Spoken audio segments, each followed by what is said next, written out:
juste avant d'appuyer sur le bouton de ta montre et de démarrer ton entraînement avec un super podcast dans les oreilles, eh bien je t'invite à aller faire un tour sur devenirtriathlète.com/livre. Tu vas pouvoir découvrir le livre Devenir triathlète que l'on a rédigé à 7 mains sous la direction d'Olivier de Scooter et dans lequel on t'explique comment devenir triathlète, comment progresser en triathlon et enfin comment performer en triathlon. Allez, on arrête de parler. Allez, aujourd'hui je vais spoiler l'épisode que je vous propose. Juste avant de lancer l'enregistrement, eh bien je suis très heureux d'avoir pu échanger avec Hugo Tormento, qui est maintenant double champion du monde de swimrun. Avec son binôme Max, c'est Hugo qu'on va recevoir aujourd'hui et il nous a fait l'honneur de nous faire un petit enregistrement bonus que je vous propose d'écouter à la fin de cet épisode. Restez bien jusqu'au bout, ce sera 2 minutes de pur bonheur, vous allez en apprendre encore plus sur la personnalité d'Hugo. Allez, c'est parti, je vous souhaite un très bon épisode, à bientôt pour de nouvelles aventures. Salut les sportifs. Salut les sportifs, c'est Armano et je suis très heureux de vous recevoir pour un nouvel épisode du podcast Devenir triathlète. Bon, aujourd'hui on va pas parler que de triathlon, on va aussi parler de swimrun et vous savez que c'est quelque chose qui me tient à cœur, mais tout d'abord, eh bien, je vous présente comme d'habitude Olivier de Scooter. Salut Olivier. Salut Armano, salut à tous, ravi d'être là. Pareillement, tu vois, j'essaye de changer un petit peu l'intro, mais je me prends un peu les pieds dans le tapis, donc on va aller à l'essentiel. On va parler de notre invité aujourd'hui, champion du monde de swimrun. Je veux parler de Hugo Tormento. Salut Hugo. Salut les gars, merci de me recevoir. Ça fait plaisir de vous rencontrer. Ça fait un moment qu'on a été en contact avant ton exploit et content qu'on y soit enfin là pour faire le petit enregistrement. Alors, on va pas te faire l'affront de te demander ce que c'est que le swimrun, ni même l'affront à nos auditeurs, parce que je pense qu'ils connaissent quand même, et puis le nom est assez parlant.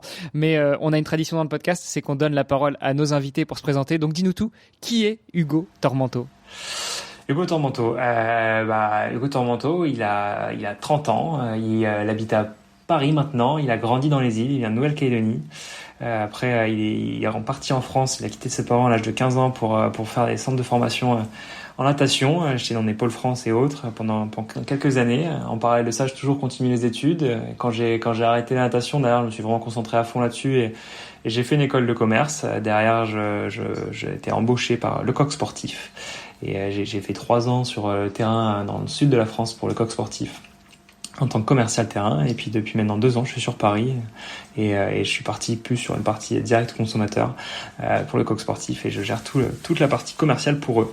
Et je suis swimrunner depuis maintenant 4 ans et champion du monde depuis bientôt 1 an. Alors déjà, première question, mais pas pour toi, pour Olivier. Olivier, tu connais Le Coq Sportif ? Oui. Bon, belle marque française qui était un peu tombée dans l'oubli, je pense, il y a 1 ou 2 décennies et puis qui revient un peu fort. Comment t'es arrivé chez Le Coq Sportif ? Comment je suis arrivé chez Le Coq Sportif ? Un chasseur de tête. À ce moment-là, en fait, dans mon école de commerce, c'était une école de commerce en alternance où je faisais de l'événementiel pour le groupe Hammer Sport, c'est le groupe qui détient Salomon, Atomic et autres. Je faisais de l'événementiel pour eux, donc du coup, c'était un système un peu bizarre. J'étais à l'école de début septembre jusqu'à début novembre. Derrière, de début novembre jusqu'à fin mars, j'étais complètement détaché pour Hammer Sport. Je faisais que des ski tests, que de l'événementiel pour eux. Derrière, je repartais en école jusqu'à début juin. Et après juin, juillet, août, j'étais dans le sud, à côté de chez mes parents. Je tenais un restaurant de plage sur 3 étés. Et en fait, au début, sortant d'école, j'avais cherché un peu, puis après j'ai laissé couler en me disant bon, je vais continuer mon resto parce qu'ils avaient besoin de moi encore sur l'été. Et en fait, en plein milieu d'un service, je reçois un appel d'un chasseur de tête qui me dit « Vous connaissez la marque Le Coq Sportif ?» et du coup, ça s'est fait comme ça. Et derrière, j'ai enchaîné les entretiens et je me suis retrouvé chez Le Coq. Ah non, moi j'imaginais une belle histoire. Tu me disais que tu as eu un passé de nageur. Je pensais que c'était un de tes sponsors et puis qu'ils étaient revenus vers toi à la fin de ton école. Mais non, même pas. Bon, allez. Revenons justement un petit peu sur ton passé de nageur. Comment est-ce que tu t'es mis à la natation ? Pourquoi avoir arrêté ? Comment est-ce que je me suis mis à la natation ? À la natation, en fait, je m'y suis mis, je pense, grâce à mon frère et ma sœur, mon grand frère et ma grande sœur. Mes parents avaient une seule loi, on va dire, à la maison, c'était vous faites un sport. Jusqu'à l'âge de 16 ans, vous n'avez pas le choix, vous faites un sport, vous le choisissez. Et mon grand frère et ma grande sœur se sont mis à la piscine. Dans un premier temps, moi, je faisais du judo puis de l'équitation. Et en fait, je me suis fait une mauvaise blessure au coude en judo. Et donc, du coup, le médecin m'avait dit, pour récupérer la mobilité et autres, ça serait bien que vous mettiez à la natation et tout ça. Puis moi, comme j'étais un peu hyperactif et un peu fatigant à la maison, donc c'était une bonne idée aussi de me mettre à la piscine. Donc, c'est comme ça que je me suis mis à la natte. Et pourquoi j'ai arrêté ? J'ai arrêté parce que l'année où je coupe, c'est une année où j'avais tenté le tout pour le tout. C'est la seule année où j'ai pas fait d'études en parallèle de la natte. Et je fais le temps de qualif, je fais pas la place, donc du coup je vais pas au championnat et tout ce qui s'ensuit. Donc les sponsors, les ailes, les ceci, les cela, les regroupements collectifs.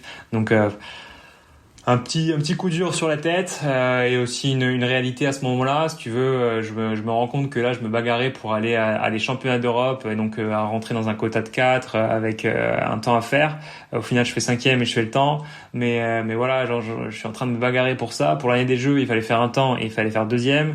Et puis, j'étais en train de me dire aussi que même en faisant ça, au final, j'aurais été grand mieux. J'aurais été demi-finaliste aux Jeux Olympiques.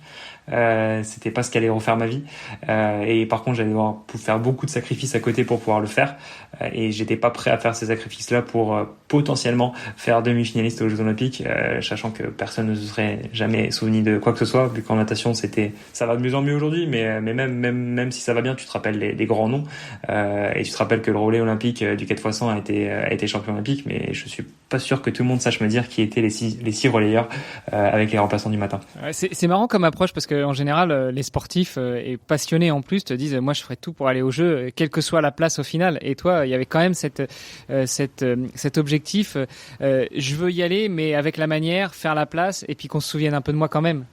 Alors honnêtement, c'est vrai que dit comme ça fait très je fais ça pour le nom, c'est pas ça pour le nom, c'était plus pour en fait c'est une question j'ai toujours été encadré pour il faut gagner sa vie, il faut avancer, il faut ceci, il faut cela et donc du coup quand tu fais ce calcul là, c'est demi-finaliste, tu vas pas sortir un copec quoi. Soit t'es champion olympique et donc du coup boum, et là tu prends l'échec et là tu peux commencer à créer un projet autre en natation, soit tu l'es pas et tu vis avec les moyens que tu peux, avec les quelques aides que tu as à droite à gauche et c'est plus compliqué et donc c'était pas la vie que j'avais envie de mener, en tout cas de mon côté, c'était pas ce que je voulais, là où je voulais inspirer et même pour l'ego demi-finaliste olympique, ça m'aurait plu, oui et non.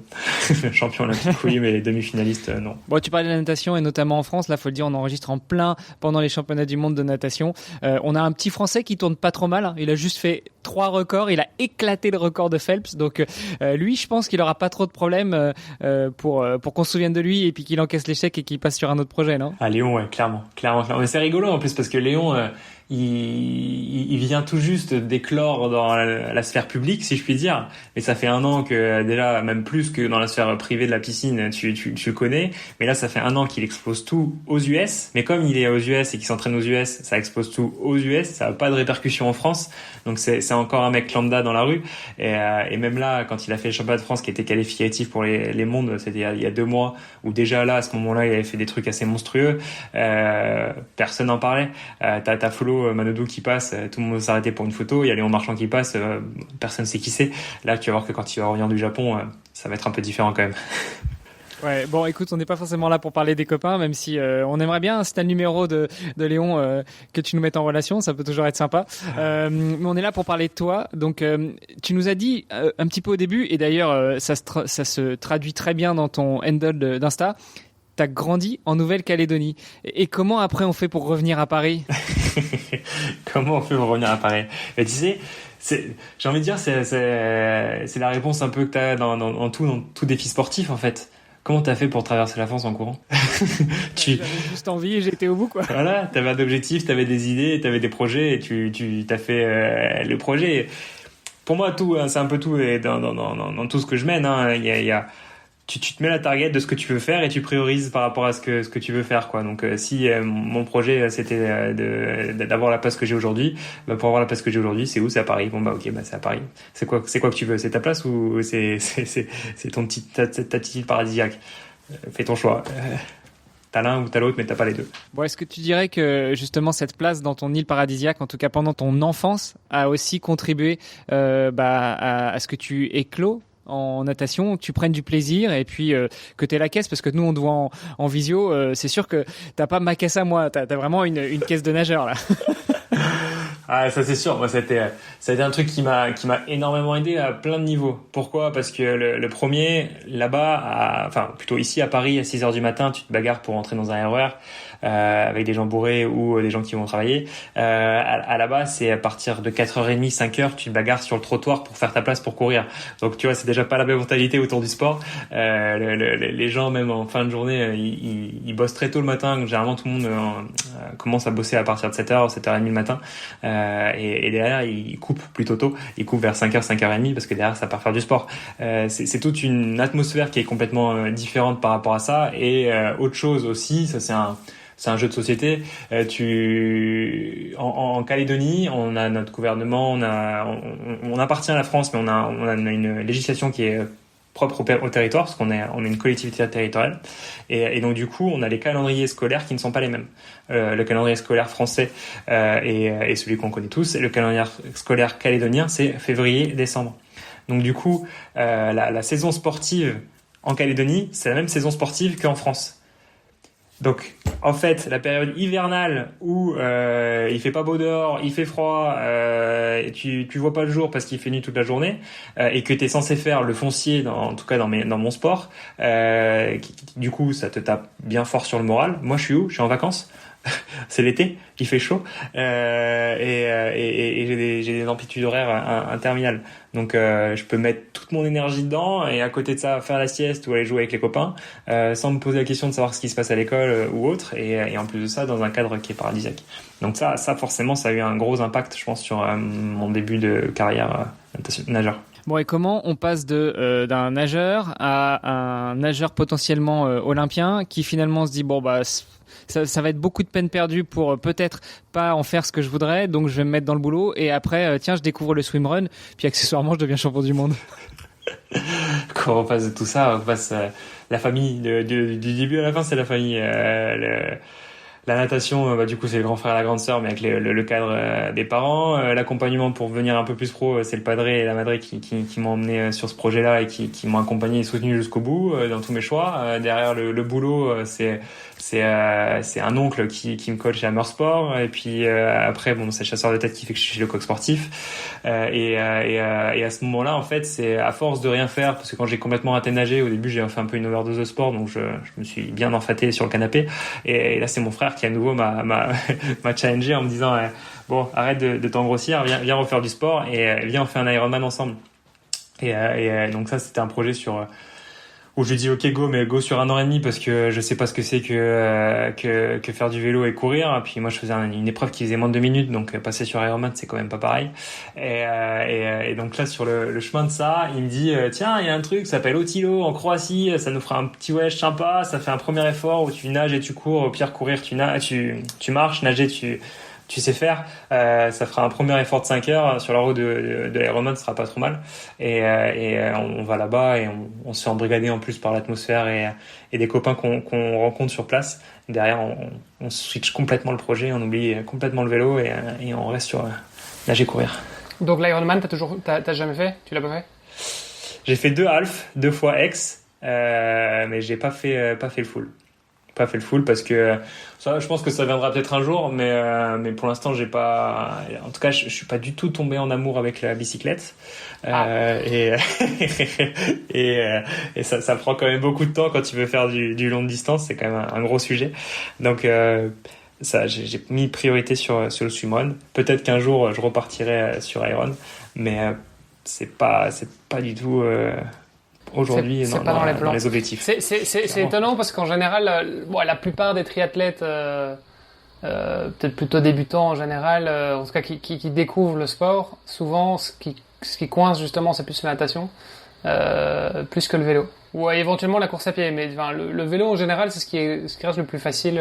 Ah ouais, c'est ce qu'on me dit, tout le temps, hein, et puis tout le monde dit avec la caisse, avec ceci, avec cela, tu devrais t'en sortir, mais je suis une chèvre à vélo, mais une chèvre. Quand j'étais à Montpellier et que j'ai commencé à vouloir être un peu plus sérieux dans la natation, je me suis rattaché dans le swimrun, je me suis rattaché à un groupe de triathlètes. Et donc des mecs qui, vous l'avez reçu d'ailleurs, Arthur Serrière, ouais. Et autres, et donc du coup le coach était un coach de triathlon et voulait à tout prix que je fasse beaucoup de vélo, étant en poste avec le coq sportif. Moi, j'avais pas la possibilité de faire du vélo la semaine, mais le week-end, ils voulaient que j'aille rouler un peu avec eux et surtout le dimanche faire la fameuse sortie longue du dimanche. Ah, les mecs, ils me ramenaient tous les matins, tous les dimanches, j'étais pendu derrière, alors que eux, c'est des heures, mais c'est la balade, quoi.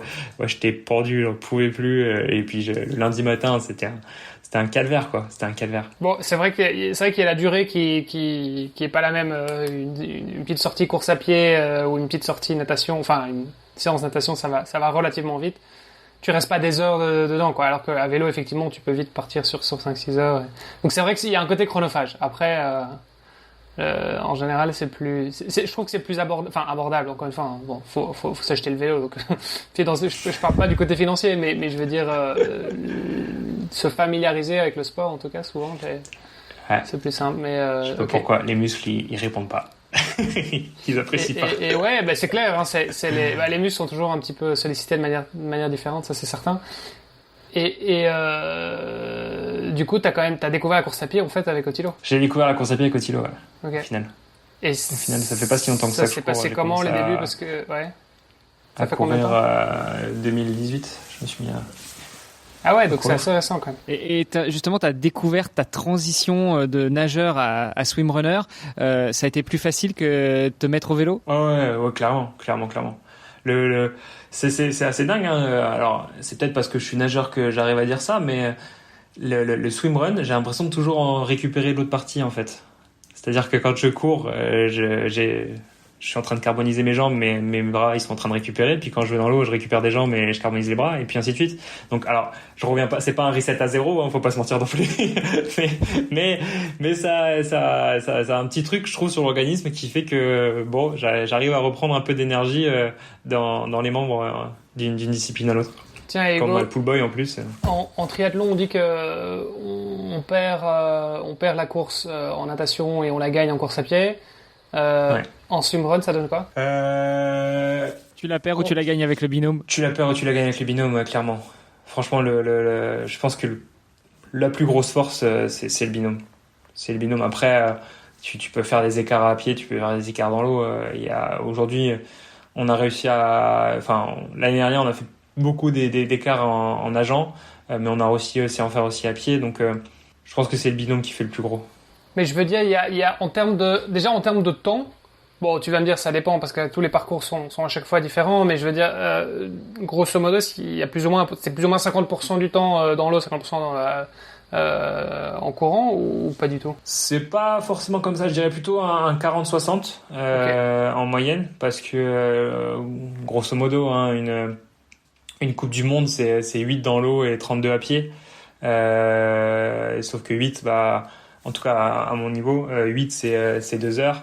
Et 32 à pied, c'est avec le dénivelé et tout ce qui va, c'est 3 heures.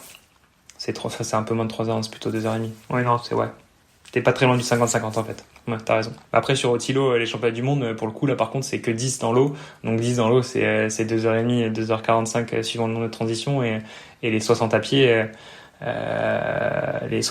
c'est, là, si je te dis 2h30, 2h45, c'est que c'est du coup 4h15. On a mis 7 heures, donc oui, c'est ça. Et j'imagine que l'écart entre le premier et le dernier est plus important dans l'eau. Oui, clairement, parce que comme c'est une discipline c'est un peu comme Ironman, hein, tu sais, t'as la partie, on va dire, compétitive, ou dans le sens élite, et t'as la partie dépassement de soi, des age group. Même dans les age group, Ironman, t'as tous ceux qui veulent la qualif et autres, mais t'as aussi ceux qui sont là pour se dépasser et se mettre un challenge perso. Et donc, dans cette partie-là, c'est pas toujours des très bons nageurs, ouais. C'est pas toujours des très bons nageurs. Et tu peux te retrouver à avoir des gros écarts. Ouais, maintenant la grosse différence, c'est que sur un Ironman, tu vas peut-être passer 1 heure dans l'eau, à peu de choses près, un peu plus, un peu moins, et par contre, tu risques d'en passer les 9 ou 10 autres heures qui suivent, où t'es pas dans l'eau, donc là t'as quand même une grosse différence. Je veux dire, la natation représente peut-être 10% de ton temps, tu vois. ce qui est pas forcément le cas sur Otilo. Oui, non, comment dire, excuse-moi, la comparaison que je faisais avec Ironman, c'était juste pour te donner un ordre d'idée parce que tu me disais la différence entre natation entre le premier et le dernier. C'était juste pour te donner un ordre d'idée de qui était la typologie de coureur qui était dernier, pour pouvoir montrer qu'en fait c'est pas que un sport élitiste, parce que c'est vrai que toute la com est très tournée sur les avant-postes, et montre que les avant-postes, et en plus de ça, c'est vrai que la natation fait souvent peur, et que quand je te dis qu'il y a 8 km de natation, c'est la moyenne sur une Coupe du Monde, alors que pour un triathlète qui fait de l'Ironman, c'est une sommité d'aller faire les 3500, 3600. 3006. Pas très, 3006. 1008, voilà, 3008. Nous, on n'a même pas ça. Enfin, nous, il y a aucune course où il y a que 3008. Donc, quand tu veux amener du monde à la discipline, et que en plus de ça, tu vois qu'en moyenne, la plus petite, elle doit faire 6 km dans l'eau, et que en plus de ça, toute la com est sur les élites et les élites et les élites. Ça fait très vite, ça donne très vite l'impression que ce sport est un sport de tarbé, et il faut avoir un certain niveau pour pouvoir le faire. Donc, c'est juste pour remettre dans le contexte que effectivement, il y a aussi des gens un peu plus lambda, qui se le mettent comme challenge perso, et qui y arrivent et qui y sont, et pour répondre plus à ta question de différence de niveau, on peut faire des gros écarts en natation de par cette raison-là. C'est ça. Mais donc du coup, en gros, tu regardes un podium Otilo, c'est tous des nageurs en fait. Non. T'as des gars qui viennent du trail et qui ont commencé la natation pour faire du swimrun. Ouais. Max, mon partenaire, a appris à nager en 2017. Ok. Et il vient pas du trail non plus, il vient du foot. Et après, il s'est mis un peu plus au trail. Et après, il s'est mis un petit peu au vélo aussi, et au biathlon, au ski de fond. Et derrière, il s'est lancé sur le swimrun, et il s'est mis à nager, à proprement nager, à partir de 2017. Ouais, c'est un sujet qu'on va pouvoir aborder, ton binôme, parce que si j'ai bien compris, ton premier swimrun déjà c'était avec ton frère, et je crois pas qu'il s'appelle Max. Non, mon frère s'appelle Nicolas. Donc on va peut-être pouvoir y venir. Et puis effectivement, le fait d'apprendre à nager tard, entre guillemets, enfin apprendre à nager techniquement, je veux dire, c'est aussi souvent quelque chose qui ressort chez les triathlètes, et notamment les bons amateurs en triathlon, c'est des gens qui parfois ont appris à nager assez tard, et on se rend compte que plus tu apprends tard, et plus c'est difficile justement, mais la preuve en est que en swimrun, même si tu apprends à nager tard, tu peux quand même y arriver, et en plus quand tu fais équipe avec un ancien nageur, donc ça sera intéressant. Pour revenir justement sur ta première expérience swimrun, donc tu fais ça avec ton frère, comment ça se passe, et pourquoi tu as envie de continuer? Comment ça se passe? C'était une expérience dingue. Après, il y a des hauts et des bas, parce que entre frangins, tu te dis tes 4 vérités, donc tu mets moins de barrières. Et quand t'es dans ce genre d'effort où tu te dépasses bien, forcément t'es pas dans une zone de confort, donc t'es un peu plus irritable, et t'acceptes plus ou moins ce qui se passe autour, et ce qu'on peut te dire. Donc ça a été une belle expérience. Ça a été une belle expérience. On a continué à courir encore pendant un moment derrière. Et qu'est-ce qui nous a donné envie de continuer, c'est que on nous a expliqué en fait le projet qui était Otilo, comment on pouvait faire, qu'il y avait les championnats du monde, comment on pouvait se qualifier pour les championnats du monde. Et donc là, on s'est dit voilà, on va faire ça ensemble, et on va aller se qualifier ensemble et faire les championnats du monde ensemble. C'est là où ça a amené la suite. Et puis après, derrière, une fois que j'avais achevé ça, j'avais aussi envie d'achever d'aller gagner dans un premier temps une Coupe du Monde. Et puis après, une fois que j'ai gagné une Coupe du Monde, c'était monter sur la boîte sur le championnat du monde. Et puis après, c'était gagner le championnat du monde. Ouais, des belles étapes step by step. Qui sont arrivées quand même assez vite. Parce que quand est-ce que tu as commencé le swimrun finalement? Je commence en 2018 du coup. Je commence en 2018. Dès cette année-là, en fait, sur ce qu'on fait cette première étape en Croatie, pas très loin après, il y avait une étape aux îles Scilly, au large de l'Angleterre. Et en fait, on y va avec mon frère, et sur le retour, il y a un binôme mixte. C'est pas tout à fait les mêmes conditions climatiques, surtout pour un néo-calédonien. La Croatie, ça va encore à peu près. L'Angleterre.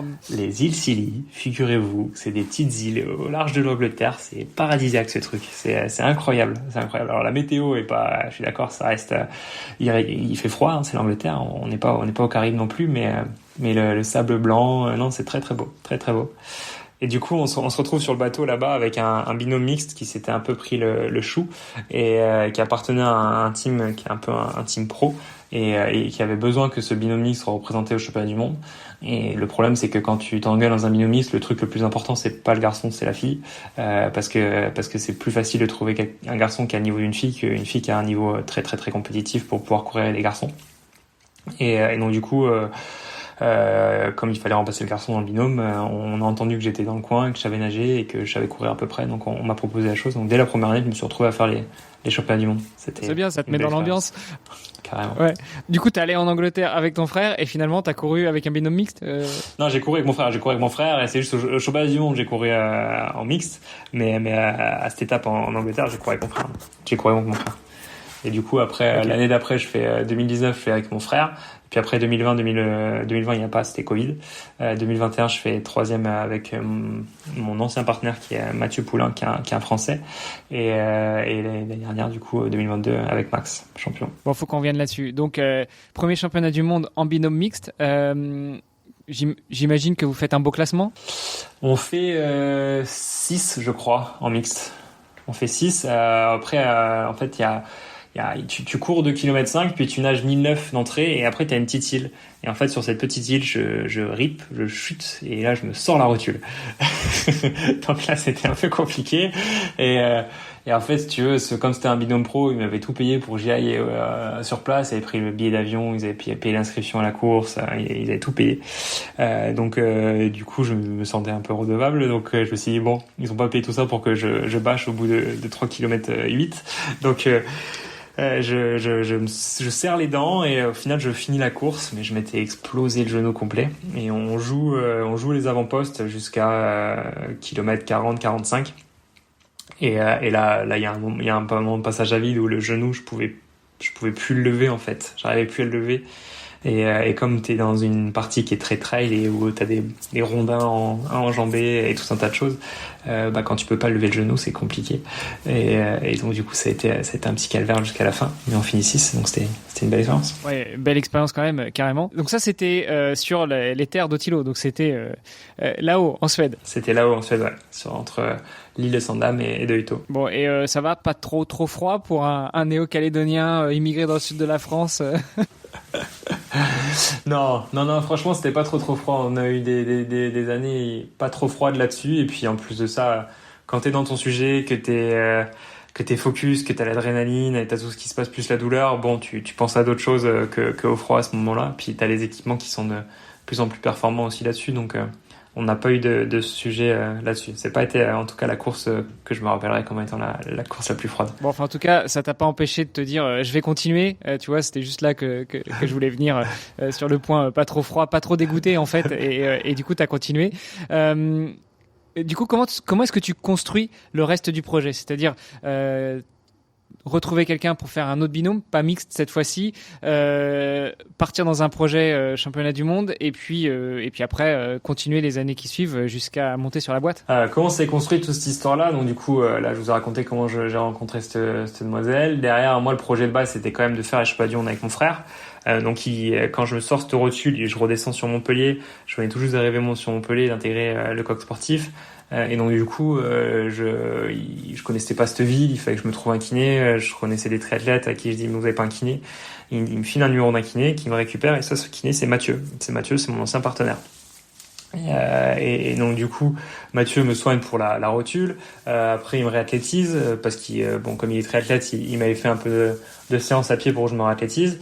Et du coup, je me relance dans l'aventure avec mon frangin. Et en fait, janvier 2019, si je dis pas de bêtises, je m'explose la rotule. Je m'explose la clavicule, pardon.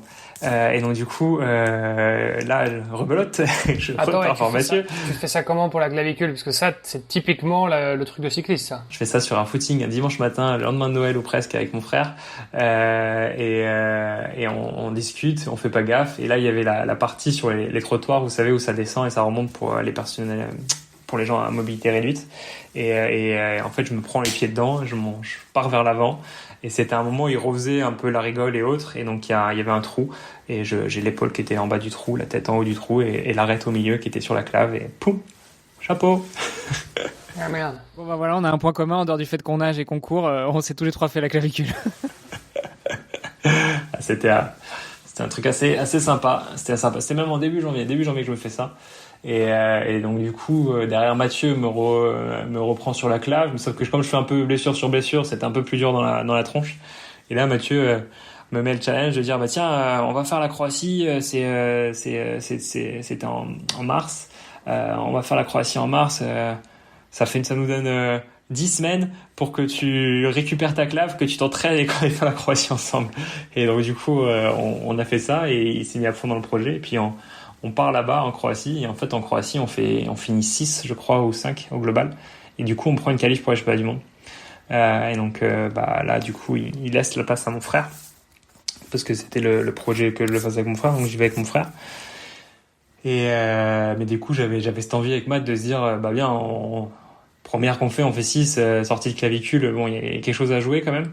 Et on se dit on tente de gagner une coupe du monde, et début octobre du coup on est en 2019, début octobre 2019, juste après que je fasse les mondes avec mon frère, on part en Allemagne et on fait la première victoire française du coup sur une coupe du monde avec Mathieu. Donc là on se dit feu, on va s'entraîner vraiment sérieusement et on va essayer de faire au mieux du mieux sur championnat du monde. Et du coup 3 mois après on est tous, enfin un peu plus 5 mois après, on est tous enfermés chez nous parce que c'est le Covid. Donc là boum, deuxième coup dur. On s'entraîne, on finit par se motiver, on s'entraîne comme des barbares. Moi j'avais acheté chez mes parents, j'avais une piscine, je m'attache avec des élastiques, je fais du surplace, je vais courir je fais des séances de 20-25 bornes sur les fameux 1 km qu'on avait le droit, avec je ne sais combien d'attestations pour pouvoir pas me faire gauler par les flics. Et on fait du home trainer en visio, parce que bon, voilà, du coup je faisais du home trainer. Il y avait le temps, il fallait tuer le temps. Et là on s'entraîne vraiment comme des barbares. On sort, c'est la course pour pouvoir faire des courses de partout. Et jusqu'au dernier moment ils nous disent ouais c'est bon, parce que la Suède était un peu plus light, ils ont pas fait de confinement eux. Ils étaient un peu plus light là-dessus, donc on s'est dit c'est bon, ils vont pouvoir le faire. Et en fait au dernier moment les autorités suédoises 3 semaines avant le championnat du monde, il y a un nouveau pic de Covid, poum, referme les frontières. Donc du coup pas de championnat du monde là.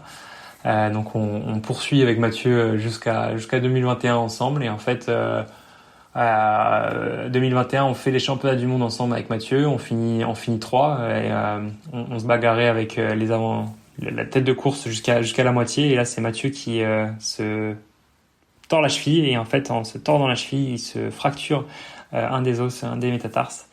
Et donc là, lui derrière, il court jusqu'à la ligne d'arrivée sur son pied pété. On finit quand même 3. Sauf que du coup, il s'est dégommé le pied complet. Donc là, j'avais plus de partenaire pour pouvoir finir la saison et faire la suite. Et puis lui, on savait pas trop ce qu'il voulait faire aussi par la suite. Et là, c'est là où je rencontre du coup Max, et je me match avec Max. Et après, on se dit avec Max, bon feu pour aller chercher le titre sur le championnat du monde ensemble. Et au final, on fait première Coupe du Monde, on la gagne, deuxième Coupe du Monde, on la gagne, et là on se dit bon, il en reste 2. Après c'est la championnat du monde, on va essayer de continuer. On gagne la 3e, on gagne la 4e, on arrive au monde, on fait bon, ça serait bien que la strike s'arrête pas ici. On fait le championnat du monde, et puis après il restait 2 Coupes du Monde pour finaliser le Grand Chelem, et on a fait le Grand Chelem comme ça. Waouh, c'est impressionnant parce que tu racontes ça d'une facilité. Ouais, écoute, voilà, on s'est entraîné comme des bourrins, on y est allé, on a gagné, et puis on s'est dit qu'on allait continuer. Waouh, je trouve ça super inspirant. Petite précision, parce que t'en as parlé, mais c'est vrai qu'en swimrun, déjà, alors ça s'ouvre de plus en plus au solo, mais globalement et historiquement, c'est quand même des duos, c'est des binômes, et la spécificité, c'est quand même que, en fait, c'est au moins une des personnes du binôme que tu qualifies. Mais c'est pas forcément le binôme complet, et donc c'est ce qui explique que tu t'es qualifié avec ton pote Matt, et après t'as pu aller au championnat du monde avec ton frère en fait. C'est ça en fait. Alors c'est en train de changer un petit peu ça, parce que il y a des différents règlements qui ont été mis en vigueur, parce qu'à un moment c'était un peu la forfouille, tu pouvais qualifier plein de gens, et à chaque fois, une fois que tu le fais qualifier, tu laissais le spot à l'autre personne, puis après t'allais qualifier un autre, puis tu laissais le spot à l'autre personne, et ainsi de suite. Donc pour qu'ils arrêtent ça, à partir du moment où un binôme se qualifiait, il était possible de changer une des 2 personnes du binôme, mais sauf que comme c'était les 2 personnes qui avaient qualifié le binôme, tant que le spot n'était pas complètement relâché, il pouvait plus se requalifier avec quelqu'un d'autre. Donc on pouvait plus faire cette petite astuce que je vous ai dit juste avant. Et là maintenant, ça les race directeurs de Hautilo ont changé courant hiver. C'est plus la même organisation qui tient le label, et donc du coup ils ont complètement changé le processus de qualif, et donc il y a un système un peu plus de points que tu récupères sur tout un tas de courses qui te permet d'avoir des qualifs aux points en fin d'année pour pouvoir aller au championnat du monde. Et il n'y a plus de qualification directe sur une seule course comme il pouvait y avoir jusqu'à aujourd'hui. Ouais, on avait reçu Michael Lemel qui nous avait expliqué un petit peu tout ça, qui est l'ancien fondateur d'Hautilo avec son partenaire. Qui est toujours fondateur, cool. D'ailleurs. Il est ancien. C'est pas juste l'ancien. Il est pas oui, ancien. il est toujours. Il est ancien dirigeant. Il est fondateur et il est ancien dirigeant d'Hautilo et qu'il a laissé avec son partenaire. Merci de me reprendre, messieurs, sur ma sémantique. Ah, les salauds. D'habitude, j'aime bien jouer à ça, moi, mais j'ai pas l'habitude qu'on me reprenne, donc merci. Et toc. Et tiens, bim. Toute une année comme ça à aller gagner les Coupes du Monde, après à se qualifier, aller au Championnat du Monde, à monter sur la plus grosse marche de la boîte au Championnat du Monde. Qu'est-ce que ça fait? Qu'est-ce que ça t'apporte en tant que sportif? Qu'est-ce que ça m'apporte? Plein de choses, parce que du coup énormément d'émotions déjà, on va commencer par là, on va pas se mentir, d'émotions et un peu de fierté. Mais après, c'est plus le process derrière qui est vachement intéressant. Les médias, la médaille et tout ce que tu veux, c'est c'est sur le moment, c'est le coup d'ego et le coup de fête qui est sympa. Mais ce qui m'a vraiment plu, c'est tout ce qui était derrière, c'est tout ce qu'on a réussi à mettre en place à chacune des étapes et tout ce qu'on a réussi à gérer pour pas qu'il y ait de couac et qu'on aille jusqu'au bout. Et ça c'est des choses qui m'ont appris beaucoup parce que t'as tout un tas de stratégies de course qu'on a dû mettre en place à plein de moments différents pour pouvoir faire les gaps. T'as des stratégies d'entraînement qu'on a mis en fonction des start lists, en fonction des événements, parce que un pic de forme tu l'as pas toute l'année non plus, hein, et puis c'est des marathons ces trucs, donc il faut quand même les manger à chacune des étapes sans non plus trop se reposer, parce que il faut garder un peu de niveau. L'objectif c'est pas les coupes du monde, c'est les championnats du monde, c'est là où il faut que t'aies ton pic de forme, mais il faut pas que t'arrives complètement cramé. Donc ça a été une mécanique globale assez intéressante, et en plus de ça maintenant je suis sur Paris, j'avais plus les mêmes structures que je pouvais avoir sur Montpellier ou autre, donc j'ai dû retrouver un club, j'ai trouvé tout un tas de facilités, j'ai énormément de chance d'avoir eu le CNP et Yves Thomasin qui m'ont pris sur leur aile et qui même là tu vois par exemple ce matin c'est l'été, les piscines, le problème des piscines en France c'est que l'été le club tourne plus, donc ça devient une piscine publique pour ça la plupart, et donc là, soit tu vas nager en public et tu te prends papy ou mamie qui te mettent un coup de brasse dans le nez, soit c'est galère quoi, donc quand tu veux faire des entraînements c'est un peu galère, et là le club a fait les démarches auprès de la mairie pour que je puisse venir avant les ouvertures, le club paye un coach pour venir pour moi, enfin tous les matins en ce moment j'ai un coach qui vient juste pour moi m'ouvrir la piscine et me surveiller, enfin c'est des trucs qu'on a dû construire et où j'ai eu beaucoup de chance d'avoir Yves qui me suit dans le projet, donc c'est des choses qui, au-delà du sport, en fait, t'amènent sur tout un process d'orga, tout un process de gestion de projet qui te font grandir et où tu peux le retransmettre et le retransposer dans ta vie perso, dans ta vie pro, dans tout. Je pense que ça concourt de ce qu'on appelle l'entraînement invisible, les choses auxquelles le commun des mortels pense pas trop, et notamment quand on parle de sportifs de haut niveau, tout de suite on a des idées de gens qui gagnent du pognon de dingue, qui sont contents, enfin qui ont la chance de pouvoir faire ce qu'ils veulent de leur vie. En fait, la vie de sportif de haut niveau, c'est beaucoup d'entraînement, beaucoup de gestion de projet, beaucoup d'aménagement, beaucoup de résilience dans d'autres choses, se donner un petit peu de temps pour récupérer. Il y en a en plus qui bossent à côté, et puis oui, c'est beaucoup d'émotions le jour où tu passes la ligne en premier, quoi. Mais à côté de ça, il y a beaucoup de travail. Justement, en parlant du beaucoup de travail, ça représente quoi pour toi une semaine d'entraînement pour devenir champion du monde de swimrun? L'année dernière, en moyenne, j'étais entre 25 et 30 bornes dans l'eau et 100 et 120 à pied sur toutes les parties travail. Après, quand t'es dans l'affûtage, t'en es pas à ce niveau-là, hein, mais les 3/4 de l'année, c'était ça. 30 bornes dans l'eau, pour toi, ça fait quoi? Ça fait 6 séances d'1h30, c'est ça? C'est ça, ouais.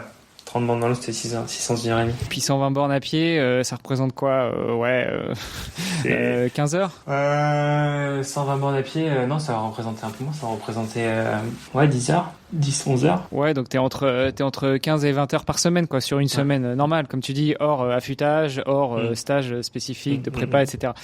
Tout ça combiné avec le travail, qui lui est à 40 heures, enfin à 35 en France. Ouais, ça c'est ce qu'on explique. Quand t'es un cadre, t'es plus...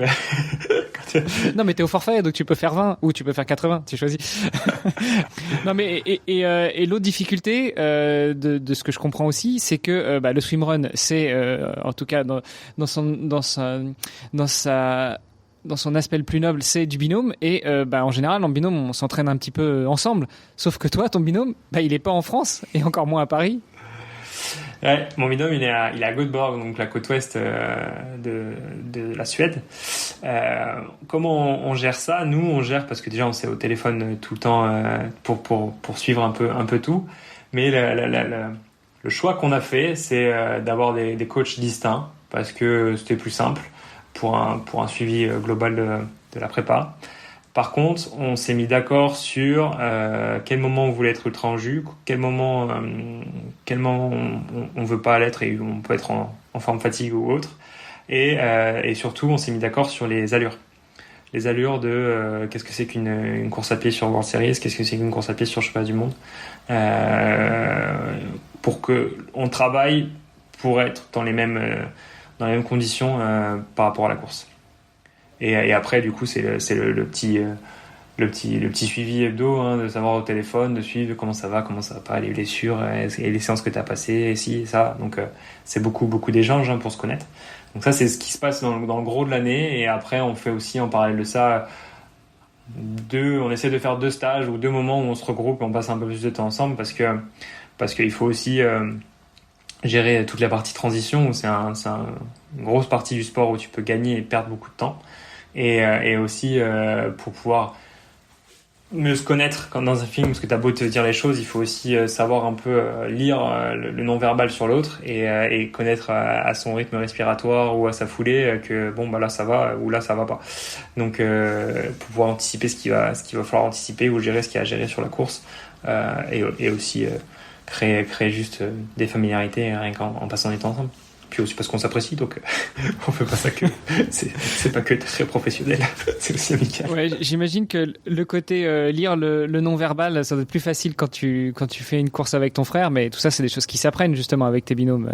Vous apprenez à vivre ensemble et donc à repérer les signaux chez l'autre. Ouais, c'est un couple, hein. Franchement c'est un couple. Moi je vois ça comme un couple et il faut plus ça va, plus je me confirme que c'est un couple. Il faut gérer tout, faut gérer les petites zones où là c'est pas la grande forme là, donc je pense que je suis pas très en capacité d'accepter ça et réciproquement et dire ok moi je vais le prendre ou moi je vais pas le prendre ou moi aussi je suis pas bien, donc comment on fait parce qu'on est tous les deux pas bien et d'avoir ce niveau de transparence et d'être dans une dynamique en fait de se dire on est tous les deux là pour la même chose. On n'est pas là dans les mêmes conditions, on n'est pas les mêmes personnes, mais on est tous les deux là pour la même chose. Donc toujours prendre la chose avec bienveillance et avec se dire ok, la situation est comme ça, c'est juste des topos de situation et derrière c'est ok. Maintenant on sait quel est le topo, qu'est-ce qu'on en fait pour avancer quoi. Non et cette gestion d'équipe c'est intéressant parce que c'est vrai que c'est quelque chose qu'on retrouve finalement pas vraiment dans le triathlon. Hein. Bon il y a quelques personnes qui font des triathlons en relais à la rigueur, mais bon ça reste assez marginal. Parce que là, c'est de l'entraînement en équipe, mais à un haut niveau. Et donc du coup, avec 2 coachs aussi différents, ça c'est intéressant. Et les coachs, eux, ils communiquent aussi entre eux. Vous avez une vraie équipe à 4 avec les 2 athlètes et les 2 coachs, et peut-être, je sais pas, kiné, nutritionniste, prépa mentale ou autre, ou bien c'est vraiment l'équipe, c'est vraiment vous 2 et puis vous avez chacun votre support de chaque côté. Non, l'équipe c'est vraiment nous 2 et après on a nos supports de chaque côté. Et même pour aller encore plus loin, aussi maintenant du côté de Max. Max il a un coach et moi aussi on a un coach qui est un coach global et qui fait la partie course à pied. Max fait un peu de vélo, donc son coach global gère aussi la partie vélo dans le terme des contenus de séance. Mais le coach global gère aussi la programmation. C'est lui qui dit le nombre de séances, c'est lui qui dit comment on monte en charge ou quelles heures tu fais, quel kilométrage tu fais et autres.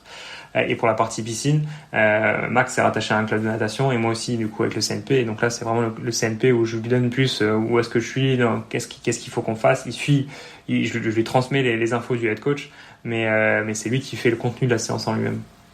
En elle-même plutôt. Et en course, du coup, comment ça se passe entre un nageur, parce que j'imagine que vous mettez la longe, c'est toi qui l'emmène, et Max, qui est peut-être un peu plus coureur que nageur, non ? Max est plus coureur que nageur et il est surtout beaucoup plus trailer que moi. Max, il a une grosse expertise sur ce sujet-là. Alors pas tant pour aller se dire qu'il va aller faire un truc comme la Diag et autres et un truc vraiment très très très rocailleux et très très très technique.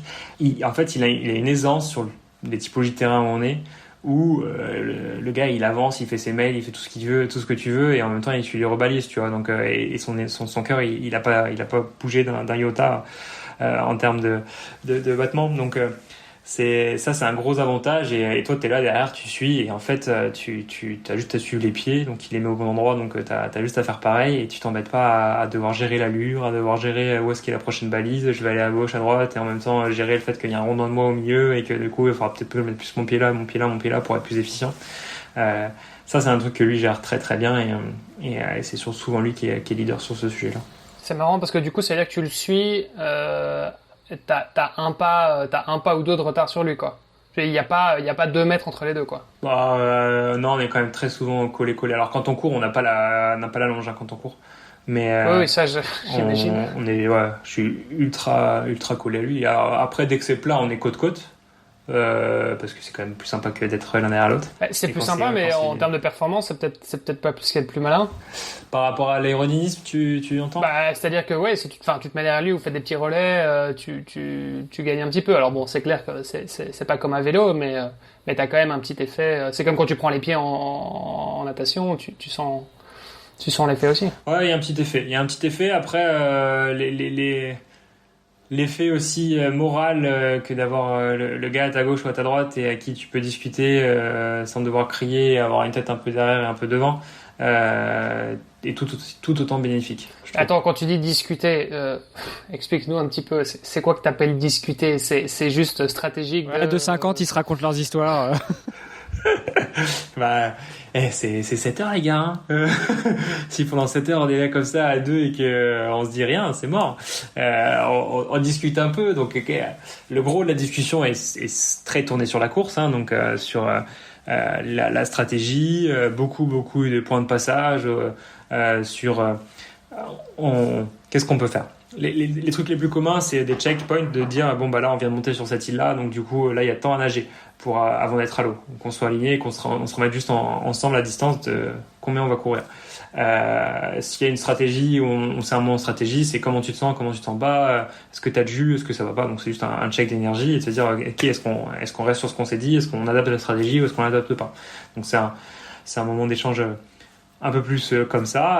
Après c'est plus tout ce qui est focus sur l'énergie, de se dire est-ce que t'as mangé, t'as pas mangé, est-ce que tu veux manger ou autre, et toujours en fait d'avancer si tu veux au travers de la course comme ça. Donc t'échanges tout du long. Et puis après t'as des moments aussi où t'as plus de longueur, et quand t'as plus de longueur, bah je sais pas moi, tu parles. Tu t'égares pas non plus complètement dans une discussion philosophique, hein, mais tu discutes un peu, quoi. Tu discutes un peu. Le paysage est sympa, la météo est bonne, c'est cool, on est une belle journée. Hein. Ouais, ok, mais ça reste assez succinct, quoi. Je veux dire, c'est pas parce que bon, enfin, tu regardes une distance Ironman. Bon, après tu vas me dire, ça reste très solitaire, et t'es pas censé trop te rapprocher des gars, mais même sur un marathon. C'est rare de voir des gens qui discutent, quoi, tu vois. En général, t'es focus sur ton truc et ouais, ça va durer 9, 10, 11, 12, 15 heures, 17 heures, mais bon. Voilà toute la différence entre l'Ironman et le Subran. C'est qu'il y en a un où t'es toi et toi-même contre toi-même, et l'autre où t'es à deux. Ouais, non, mais j'entends bien hein, le côté équipe, évidemment, qui est différent. Donc c'est pour ça, ouais, c'est plus, ouais. C'est plus pour le moral et le fait de... Ouais, c'est vrai que c'est différent comme mindset en fait. Ouais, c'est complètement différent. Mais et le mindset global est complètement différent. C'est que, tu vois, par exemple, là, ce week-end, pour le coup, on était sur une course individuelle qui s'appelait la Iota XP. Et il y avait beaucoup de swimrunners qui étaient là avec les triathlètes. C'est un concept où tu as 1 km de natation, 8 km de course à pied, 5 boucles. C'est que c'est un départ toutes les heures. On avait reçu Sacha Rosenthal qui a... Vous avez Sacha exactement. On l'a eu sur le podcast aussi. Il tenait cette course-là, et donc sur cette course-là, tu avais des mecs du court distance en tri, des mecs du long distance, et tu avais beaucoup de swimrunners. Et en fait, c'était rigolo de voir qu'en fait, tous les triathlètes étaient... ça a échangé un peu, mais c'était très dans sa bulle, très fermé, très dans son truc, sa stratégie, ça marchait pas et tout.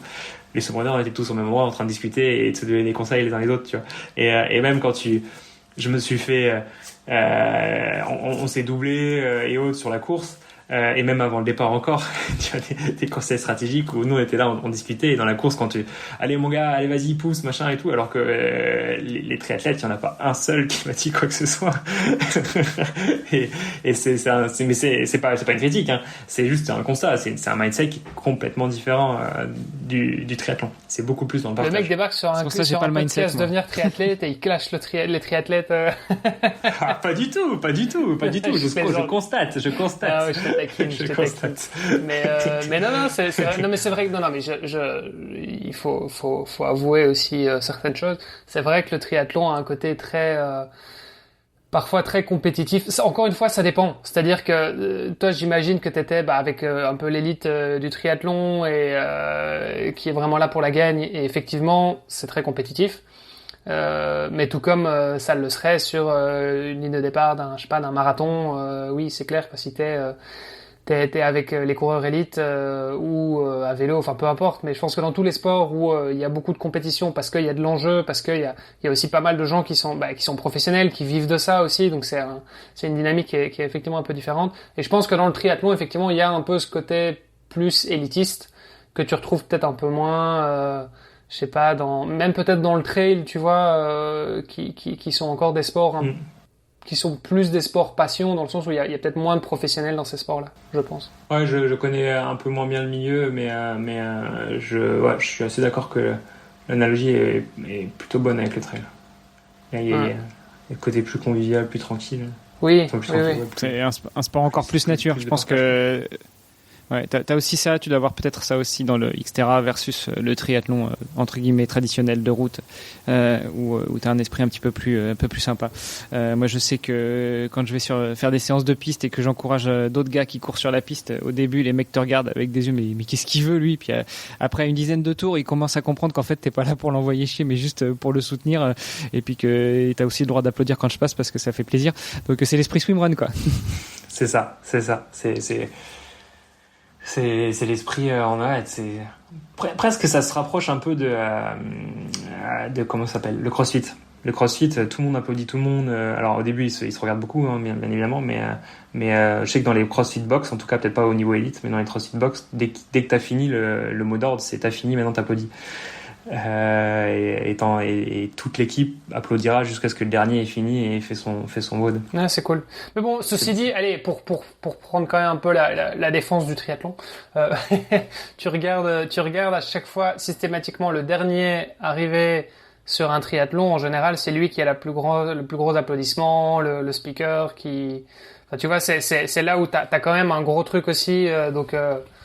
Et puis pour revenir aussi sur même l'entraînement sur la piste, enfin moi je sais que dès que je vais m'entraîner, que je vais courir avec mon club de triathlon sur la piste d'athlétisme, je sais très bien que quand je suis en train de faire mes intervalles, ceux qui sont en train de récupérer, ils sont sur le bord de la piste, ils te voient passer, ils voient que t'es dans le mal, t'as toujours un petit mot d'encouragement, un petit allez vas-y tiens bon courage, enfin tu vois je veux dire, donc encore une fois, hein, ça dépend. Je pense que ça dépend un peu du contexte aussi. Clairement. Là, je parlais plutôt quand tu croises des inconnus sur la piste, pas quand tu croises des copains de club ou des copains d'entraînement. Donc tu nous disais, ce week-end, tu étais sur la Iota, dont on a parlé aussi. Du coup, quels sont les plans là pour 2023 ? Parce que 2022, tu montes sur la boîte. 2023... il se passe quoi après en fait ? Tu sais, c'est un peu comme celui qui gagne Hawaï en triathlon, c'est ok, il a gagné. Et après, soit il recommence, soit il trouve quelque chose de plus dur. Mais c'est quoi le plus dur ? Le plus dur, le plus évident, c'est qu'on a fait 7h00 59 secondes. et qu'il y a quand même 60 secondes qui nous l'ont mise à l'envers, donc ça c'est le plus évident. Après, le fait est que c'est un sport d'extérieur et que tu maîtrises pas tout, et comme sur un jour où il y a Hawaï avec plein de vent, les mecs ils feront pas le même temps que le jour où il y a pas de vent. Donc nous on avait eu des conditions météo parfaites, donc c'est compliqué, ça tu maîtrises pas, mais si les conditions parfaites, les faire mieux que 7 heures, ça c'est clair que ça sera une des targets. Et puis ouais, franchement 59 secondes, vous déconnez les gars. C'était quoi 59 secondes? C'était une barre à pas manger, la dernière barre qu'il aurait fallu ne pas manger pour pas perdre de temps à ouvrir le blister. C'est à peu de choses près, c'est ça, hein. C'est à peu de choses près, c'est ça, là, sur l'entièreté de la course. Non, ça a été, ouais, on n'arrête pas de se le dire à chaque fois, on dit, putain, mais en fait, si tu veux, déjà, à la base, on s'était dit, l'ancien record était à 7h40, on s'était dit, allez, 7h30, ça serait bien, 25, allez, 25, ça commencerait à être pas mal, tu as déjà 15 minutes, c'était pas des manches, hein, qu'il l'avait fait, donc, tu dis, ouais, go, puis après, on a rigolé à un moment donné, on s'est dit, allez, si vraiment c'est bonjour 7h15, ça serait ouf.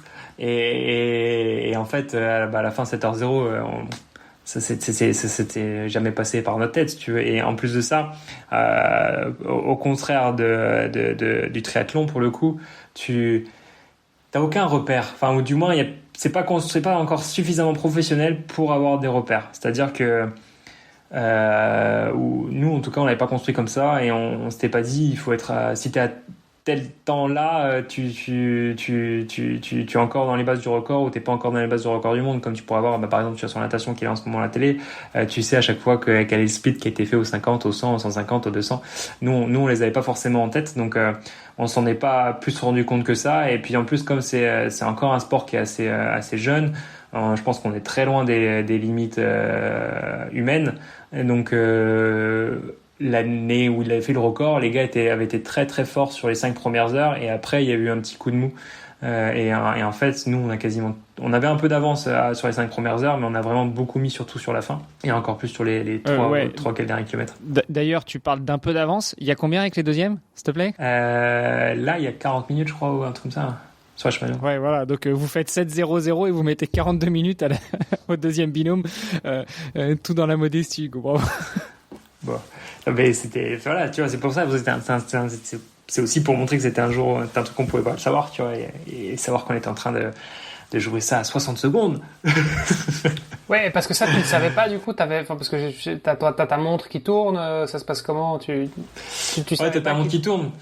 T'as ta montre qui tourne, mais si tu veux, en gros, sur le parcours, si je dis pas de bêtises, t'as un 20 bornes qui va de 45 à 65, et après t'as les 5 derniers où tu oscilles avec de la partie natation, course à pied, beaucoup de trail et un peu à nouveau de plat. Ouais. Grosso modo c'est ça. Et en fait, avant ce 20 bornes, on nous dit vous avez 8 ou 9 minutes d'avance, et sur la moitié de ce 20 bornes, on nous dit vous êtes passé à 13 ou 14 minutes d'avance. Mais on était 13 ou 14 minutes d'avance par rapport au mec qui avait fait 7h42. Donc t'en es toujours pas là en train de te dire putain je vais chercher 7h0, tu vois, je vais faire bon, ok, si tout se passe bien et qu'on saute pas, on devrait gagner avec le record, mais on était encore dans une target à 7h30, on n'était pas à une target à 7h0, et au final les quasiment 30 minutes qui écartent, qui nous séparent entre l'avance qu'on avait à ce moment-là et l'avance qu'on a eu à la fin, on les a gagnés sur 18 bornes, je crois. Attends, sur 18 bornes, t'as gagné 30 minutes, c'est énorme. Alors après, tu vois, c'est pareil, t'as pas de split pro, tu vois, c'est des gens sur le bord de la route qui disent ça. Et moi, je trouve que je suis pas allé gratter de savoir à quel point j'étais à combien d'avance sur les autres. Donc, il me semble bien qu'on me dit un truc genre 14 minutes quand on est à Arnaud Church, là, donc c'est quasiment la moitié du semi-marathon. Enfin, c'est un peu plus que la moitié du semi-marathon, et donc du coup à la fin on en a 41, je crois, sur le record, donc ouais, on en gagne encore 27. Ouais. Truc de dingue. Et t'es sûr que vous avez pas loupé un truc, vous avez pas loupé une île ou quoi, vous avez pris un raccourci?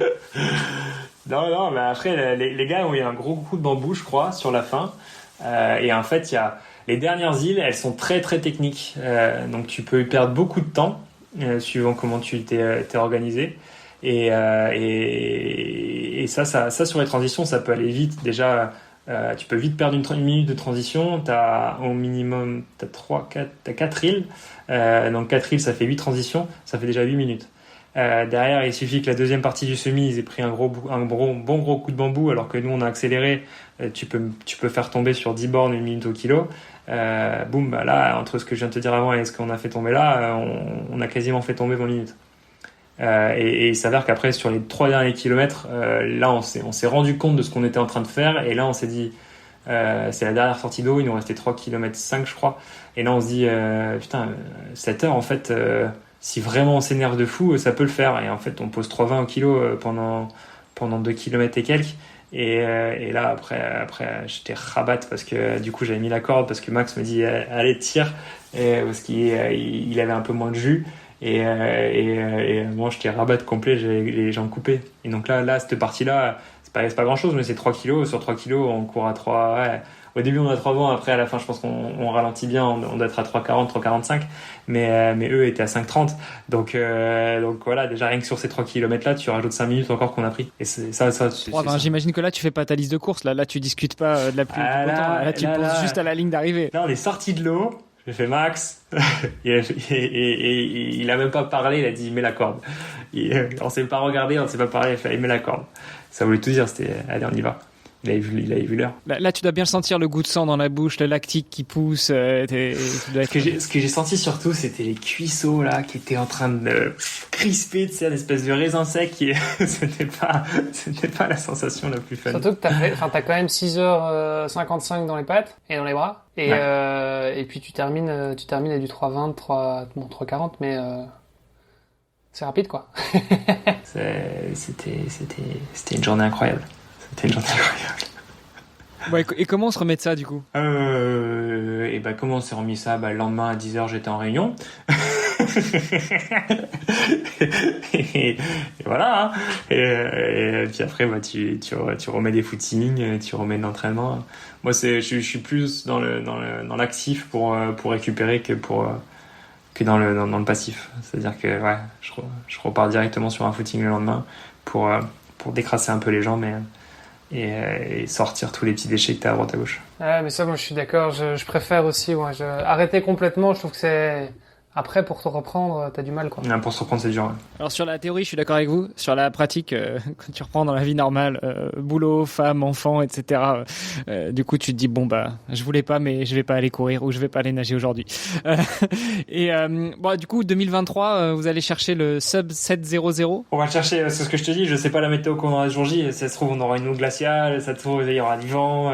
On va essayer. Je pense ce qu'on va chercher, sûr et certain, sur quoi je peux me positionner, c'est qu'on va chercher le doublé.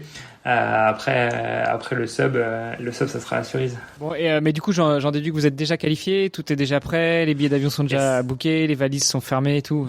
Tout est booké. Bah là, d'ailleurs, c'est pour ça que je vais vous quitter dans pas très longtemps. C'est parce que je pars en Suède pour une petite semaine de stage là-bas et une compète sur la Suède, la dernière avant les championnats du monde. Excellent. Et toi, du coup, parce que bon, à côté de ça, t'as une carrière pro, tu bosses à temps plein. T'as des aménagements un petit peu, t'as un petit peu de flexibilité du fait que tu fais quand même du sport de haut niveau, ou bien pas du tout, en fait ils s'en foutent et tu fais ce que tu veux mais dans ton temps libre quoi. Oui et non. Il y a un peu de flexibilité dans le sens où on me pose pas trop de questions. Et puis si à un moment donné je quitte le bureau à 14h avec en tenue pour aller courir et que je reviens à 15h, on me posera pas de questions. Par contre, c'est moi qui gère tout ça et c'est moi qui doit rendre compte à la fin sur les résultats chiffrés. Donc, si le chiffre y est et que je continue à faire avancer tout et que je bloque pas l'avancée de qui que ce soit, fine. Sinon, non. Après, l'autre truc où ils ont été assez flexibles depuis 2 ans maintenant, c'est que là, par exemple, je pars une semaine en Suède et je fais du télétravail depuis la Suède parce que il y a toutes ces problématiques que je vous disais un peu plus tôt ici. Alors là on a pris un petit coup de froid sur Paris, mais normalement à cette période-là courir c'est impossible. T'es obligé de courir soit tôt le matin soit très tard le soir parce qu'il fait beaucoup trop chaud et sur la partie piscine c'est une galère monstre pour avoir pour avoir des créneaux, donc je peux pas non plus demander au club de prendre un maître nage sur 2 mois juste pour moi. Bon, quand on est champion du monde, on peut se permettre, non? Juste de demander, Ouais, de demander, parce que de le financer, c'est pas champion du monde de swimrun qui va me permettre de le financer, hein. Ouais, bon, bah écoute, ça, on en parlera. Je t'inviterai dans un autre podcast où justement j'aborde le sujet du financement pour les sportifs de haut niveau. Hugo, on a commencé en te demandant qui était Hugo Tormento, et on finit toujours notre podcast en demandant une chose à nos invités. Le podcast s'appelle Devenir triathlète. Donc Hugo, toi qui as essayé et qui as même fait 2 Alpha Ironman, comment devenir triathlète? Avec la négation et la volonté. C'est-à-dire qu'on se dit quelle est sa target, on la prend en perspective de ses capacités et de ses envies, et derrière on se donne les moyens avec une bonne orga et une bonne priorisation des sujets pour pouvoir y arriver à différents jalons, pour pouvoir atteindre le bon objectif, et on s'y tient. Oui, c'est une approche finalement très pragmatique, hein, à t'écouter. Pas trop de chichi, tu veux le faire, vas-y, entraîne-toi. Et puis... Non, mais c'est... Tu te mets un plan, tu le suis, tu déroules, et puis ça... Et c'était un peu le fil conducteur de cet épisode. Non, c'est vrai, finalement, ça revient à ça. Hein. Ouais. Le plus dur j'ai voulu monter sur la plus grosse boîte, je me suis entraîné, j'ai trouvé un pote, on y est allé, on a gagné, voilà. Mais non, c'est pas que ça. Mais non, je suis d'accord que tout n'est pas possible, mais à partir du moment où si tu continues tout le temps à repousser, s'il n'y a pas un moment où tu mets stop, un arrêt sur image, et tu dis ok, on va pouvoir faire ça, comment je le fais? Moi je fais ça, il faut ça. Ok, mais pour faire ça, il faut que je fasse quoi? Il faut que je fasse ça. Bon bah ok. Une fois qu'en fait tu as juste clarifié dans ta tête de comment tu peux organiser la chose, derrière après le plan en fait tu viens de le faire, donc t'as plus qu'à le suivre, et si tu l'as bien fait cette étape-là, normalement tu devrais arriver là où tu veux arriver. Alors après bien sûr il faut pas se mettre des projets je vais pas devenir demain matin Kylian Mbappé, hein, rassurez-vous, mais non, il faut avoir Max, peut-être. Il faut avoir une certaine clarté d'esprit et pour pouvoir justement se projeter et avoir ce plan sans faille, et il faut avoir aussi la discipline pour pouvoir le dérouler derrière. Je pense que le plus dur c'est la discipline, parce que la clarté tu peux te l'acheter, tu peux t'acheter un coach, tu peux t'acheter des conseils de je ne sais qui. La discipline tu l'achèteras pas, hein. C'est vrai. Maintenant il faut un coach qui puisse t'accompagner au-delà de, mais bon ça existe, mais il y a le coach sportif et il y a le coach, il y a pas mal de choses aussi qui viennent autour de ça, évidemment, quand tu as une carrière, une famille, une vie sociale à gérer, etc. Ton nom de famille, je trouve que ça te va plutôt bien. Tormento, ça fait un peu, tu sais, en espagnol, tormenta, ça veut dire tempête. Hugo la tempête, je trouve que ça te va plutôt bien. Je sais pas si je vais prendre ça pour un compliment, mais merci.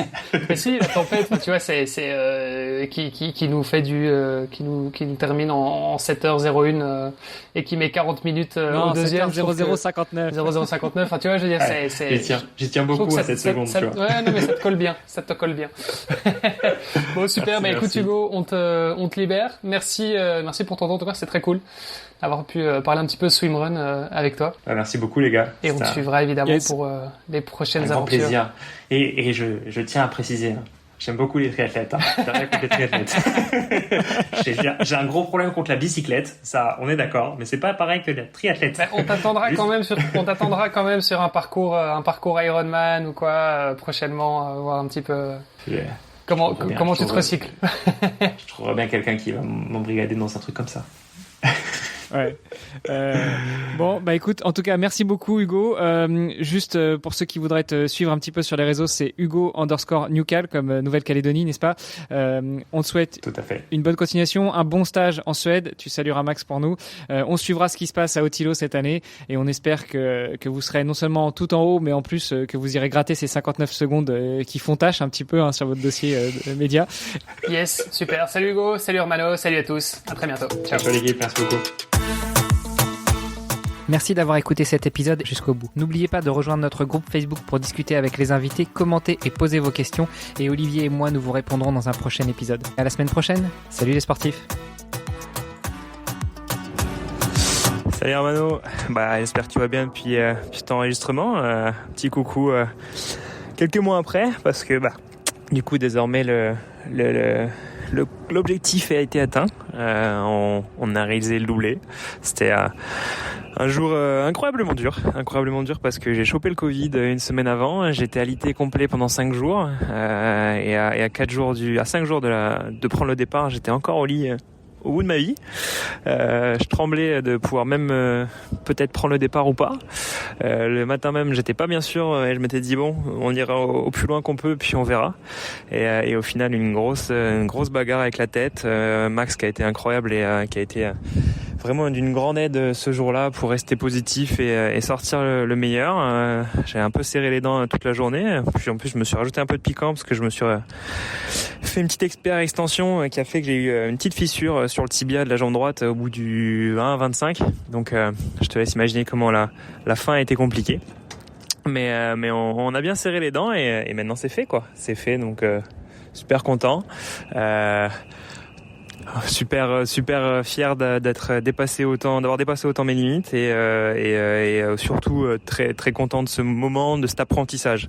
Ça a été complètement différent l'année dernière tout roulait et rien ne pouvait nous arrêter. C'était une journée où tous les feux étaient au vert et là pour le coup tous les feux étaient au rouge et on a dû faire avec ça et non, c'était un moment dingue d'apprentissage de savoir comment tu peux dépasser tes capacités et surtout tout le pouvoir qu'a un duo ou même un entourage parce que la semaine d'avant je peux te dire que dans la tête c'était très compliqué et ça partait dans tous les sens d'une minute à l'autre j'étais pas loin d'être bipolaire et ça c'est ma compagne qui en a fait les frais et qui a été juste formidable, qui a été là en plus pour la course, qui au bout jusqu'au bout m'a accompagné et m'a aidé. Max le jour de la course, ma famille qui a fait le taf aussi.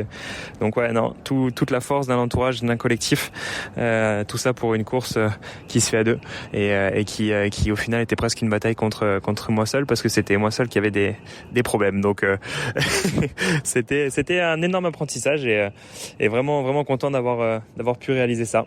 En tout cas, je te dis à bientôt. Encore merci pour ton écoute et puis plein de beaux projets à venir, j'espère. Peut-être un ensemble. Allez, ciao.